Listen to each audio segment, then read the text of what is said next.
Hello students, how are you? Today we will recite a poem Indian Weavers and it is written by Sarojini Naidu. Sarojini Naidu, her real name is Sarojini Chattopadhyay, but after marriage she took her name as a Sarojini Naidu, यानी शादी के बाद उन्होंने अपना नाम सरोजनी नायडू रख दिया। Actual में इनका नाम सरोजनी चट्टोपाध्याय था। ये बहुत ही अच्छी पोइटेस है बेटा, और she came to be known as the nightingale of India because of her beautiful poetry. इनको हम नाइटिंगेल ऑफ इंडिया के नाम से भी जानते हैं क्योंकि ये बहुत अच्छी पोइट्री लिखती थी। नाइटिंगेल बेटा एक बर्ड का नेम है जो बहुत ही स्वीट सॉन्ग्स गाता है, तो इनकी पोइट्री भी बहुत स्वीट होती है, बहुत ब्यूटीफुल होती है, इसलिए इनको नाइटिंगेल के नाम से भी जाना जाता है। नाइटिंगेल ऑफ इंडिया, हिंदी में इसको कहते हैं Bharat Kokila.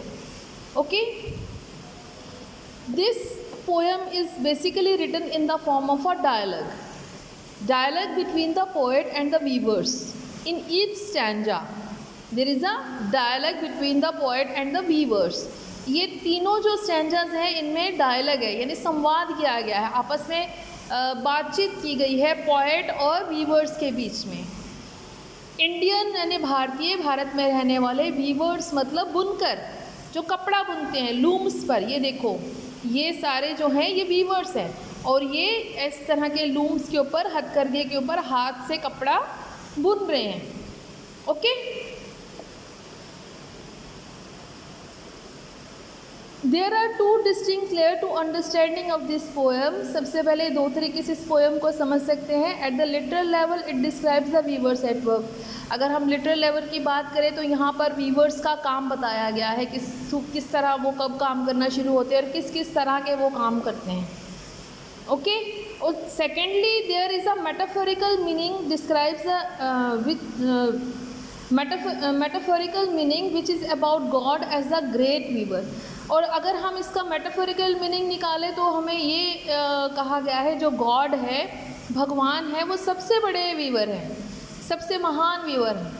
Okay, he weaves all our destinies on the loom of the life, क्योंकि वो सभी, हम सभी का जो डेस्टिनी मतलब होता है भाग्य, किस्मत, आवर फॉर्च्यून, वो सभी लिखते हैं, गॉड लिखते हैं। ठीक है, किस पर लिखते हैं? On the loom of the life, जिंदगी के जो लूम पर, जिस पे कपड़ा बुनते हैं उस पे। ठीक है, तो हम ये पोएम स्टार्ट करते हैं। Weavers weaving at break of day, why do you weave a garment so gay? Blue as the wing of halcyon wild, we weave the robes of a newborn child. अब यहाँ पर जो poetess हैं वो question कर रही हैं उनको, वीवर्स यानी बुनकर, weaving at break of day. यहाँ ब्रेक ऑफ डे का मतलब है कि सूरज के उगते ही, दिन की शुरुआत होते ही जो वीवर्स होते हैं वो वीव करना शुरू हो जाते हैं, कपड़ा बुनना शुरू हो जाते हैं। तो क्वेश्चन करते हैं वो, why do you weave a garment so gay, कि आप जो है इस तरह का कपड़ा क्यों बना रहे हो जो बहुत ज़्यादा चमकदार है। Blue as the wing of halcyon wide, कैसा है वो? ब्लू है, ब्लू कलर का है। किस तरह का? As the wing of a halcyon wild. Halcyon बेटा एक जो है बर्ड है, किंगफिशर, उसके विंग की तरह ब्लू, मतलब इतना ब्राइट कलर का कपड़ा आप किसके लिए बुन रहे हो, क्यों बुन रहे हो आप? तो जो वीवर्स होते हैं वो रिप्लाई करते हैं, we weave the robes of a newborn child. हम जो वीव कर रहे हैं, हम कपड़ा बुनते हैं, रॉब्स माने कपड़ा बुनते हैं, एक जो न्यू बॉर्न चाइल्ड है, एक जो अभी नवजात बच्चा पैदा हुआ है, छोटा बच्चा, उसके लिए। सेकंड स्टैंजा में वो कहते हैं, weavers weaving at fall at night. अब उन्होंने, जब उनकी दिन की शुरुआत हुई तो उन्होंने बात की कि वो किस तरह का कपड़ा बुनते हैं। अब जब रात हो जाती है, एट फॉल ऑफ नाइट, रात हो जाती है, तो भी वो कपड़ा बुन रहे हैं। अब वो क्वेश्चन करते हैं poetess, why do you weave a garment so bright?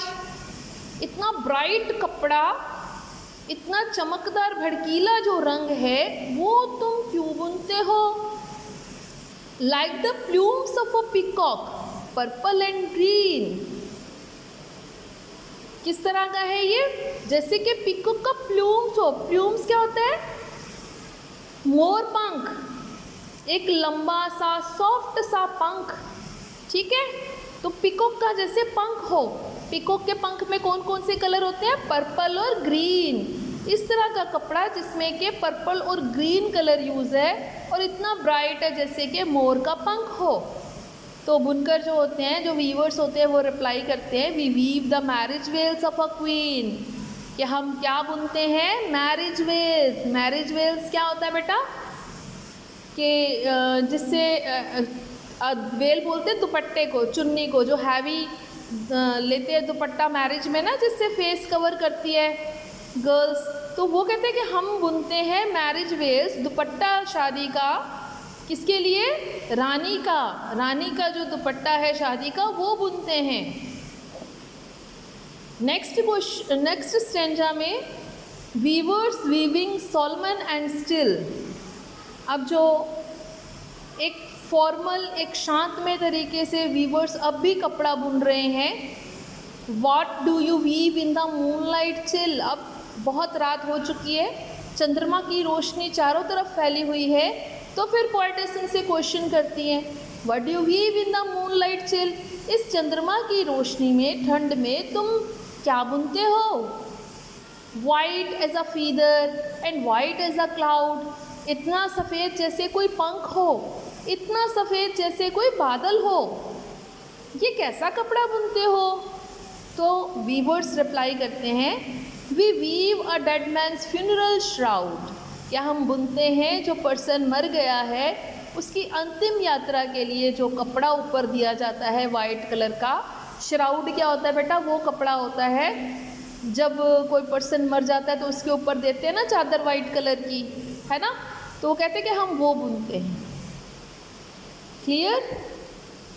तो यहाँ पर लाइफ के हर एक स्टेज को, जब वो एक न्यूबॉर्न बेबी पैदा होता है, वो बड़ा होता है, अपनी रिस्पॉन्सिबिलिटीज़ समझता है और उसके बाद उसकी शादी की जाती है और अपनी ज़िम्मेदारियों को सब कुछ निभा के एट लास्ट में वो इस लाइफ को छोड़ के ऑलमाइटी गॉड के पास चला जाता है। तो ये सारी जो लाइफ की स्टेजेस को अलग अलग स्टैंजाज में पोएटेस ने डिस्क्राइब किया हुआ है। ठीक है, आई थिंक आपको ये पोएम अच्छी तरह समझ आ गई होगी बेटा। So, I meet you in the next video. Till then, goodbye.